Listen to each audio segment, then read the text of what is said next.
Hi friends, இன்றைக்கி காலிஃப்ளவரில் ஒரு recipe பார்க்கலாம். எப்போவுமே குழந்தைங்க வந்து காலிஃப்ளவர் பொரிச்சு கொடுத்தா தான் சாப்பிடுவாங்க. எப்போவுமே ரொம்ப ஆயிலியாகவே நம்ம கொடுக்க வேண்டாம். ஸோ அடிக்கடி அவங்க கேட்குறது வந்து முட்டை. ஸோ முட்டையை மட்டும் நம்ம தனியாக கொடுக்காம நம்ம காய்கறி அதோடு சேர்த்து கொடுக்கலாம். ஸோ இன்றைக்கி நான் வந்து காலிஃப்ளவர் வந்து எடுத்திருக்கேன். காலிஃப்ளவர் வந்து நம்ம வெந்நி நல்லா கொதிக்கும் போது அதில் ஒரு அரை ஸ்பூன் மஞ்சள் தூள் போட்டுட்டு அதை காலிஃப்ளவர் அப்படியே கட் பண்ணி போட்டு எடுத்து வச்சுக்கோங்க. அப்போ தான் அதில் இருக்க கிருமி புழுக்கள் எல்லாமே போகும். ஸோ அதை வந்து இந்த மாதிரி குட்டி குட்டியாக கட் பண்ணி வச்சுக்கிறேன். அப்புறம் சின்ன வெங்காயம் கட் பண்ணி வச்சுருக்கிறேன். உப்பு, மிளகுத்தூள், ஜீரகத்தூள் எடுத்து வச்சுருக்கிறேன். ஸோ காரத்துக்கு 2 பச்சை மிளகாவும் சேர்த்துருக்கிறேன். அப்புறம் முட்டை எடுத்து வச்சுருக்கிறேன். இப்போ கடாயில் வந்து எண்ணெய் ஊற்றிட்டு கடுகு, அப்புறமா வந்து நம்ம பச்சை மிளகா, ஸோ கருவேப்பிலை இது எல்லாமே போட்டுட்டு நம்ம கட் பண்ணி வச்சுருந்தோம் இல்லையா காலிஃப்ளவர், வெங்காயம் அதை 2யும் போட்டு நல்லா வதக்குங்க. ஸோ நான் ரொம்ப நேரம் வதக்கிட்டே இருந்தேன், ஆனால் வேகவே இல்லை, நறுக்கு நறுக்குன்னு இருந்துச்சு. அப்புறம் கொஞ்சம் தண்ணி தெளித்து வேக வச்சேன், நல்லா வெந்துட்டு. ஸோ நீங்களும் ஃபஸ்ட்டே வந்து கொஞ்சமாக தண்ணி தெளித்து வேக வைங்க, சீக்கிரமாக வெந்துடும். அது கூட கொஞ்சம் உப்பு சேர்த்துக்கலாம், காய்கறி வெங்காயத்துக்கு தேவையான அளவு. ஸோ உப்பு சேர்த்துட்டு நல்லா கிளறி விடுங்க. அப்புறமா வந்து மூடி வச்சிங்க அப்படின்னா கொஞ்சம் ஃபாஸ்ட்டாக வந்து நமக்கு வெந்துடும். காலிஃப்ளவர் உடம்புக்கு ரொம்ப நல்லது. பட் குழந்தைங்க வந்து பொரித்து சாப்பிட்டா மட்டுமே வந்து விரும்பி சாப்பிடுவாங்க. நம்ம குழம்புலையோ குருமாலையோ கொடுத்தா மேக்ஸிமம் குழந்தைங்க சாப்பிட மாட்டாங்க.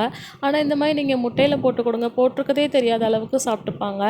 இப்போ முட்டையை எடுத்துக்கலாம் தனியாக. முட்டையை வந்து நல்லா வந்து உடச்சி ஒரு கிண்ணத்தில் எடுத்துகிட்டு அதுக்கப்புறமா அதில் மிளகுத்தூள், ஜீரகத்தூள், முட்டைக்கு தேவையான அளவு உப்பு எல்லாமே போட்டுட்டு நல்லா பீட் பண்ணி வச்சுக்கலாம். ஸோ நம்ம திரும்ப அதில் ஊற்றி கிண்டும் போது ஈஸியாக இருக்கும். பாருங்கள், காலிஃப்ளவர் இப்போ நல்லா வெந்து வந்துடுச்சு. தண்ணி ஒரு சொட்டு கூட இல்லாத அளவுக்கு நல்லா வந்து நம்ம வதக்கி விட்டுறலாம். அப்போ தான் ஃப்ரை பண்ண டேஸ்ட்டு கிடைக்கும். இப்போ நம்ம கலக்கி வச்ச முட்டை எல்லாத்தையும் வந்து அப்படியே இதில் ஊற்றிடலாம்.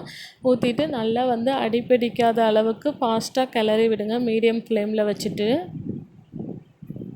முட்டை வந்து ரொம்ப நேரம் வந்து நம்ம லோ ஃப்ளேமில் வச்சு வேக வச்சாலும் ரொம்ப ஹார்டாயிரும்.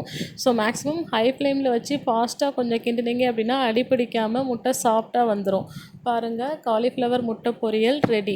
ஸோ இன்றைக்கி நான் இதை எதுக்காக பண்ணேன் அப்படின்னா ஒரு கஞ்சி ரெசிபிக்கு சைட் டிஷ்ஷாக தான் நான் பண்ணேன். ஸோ கோதுமை ரவையும் உளுந்தும் போட்டு கஞ்சி வச்சுருக்கேன்.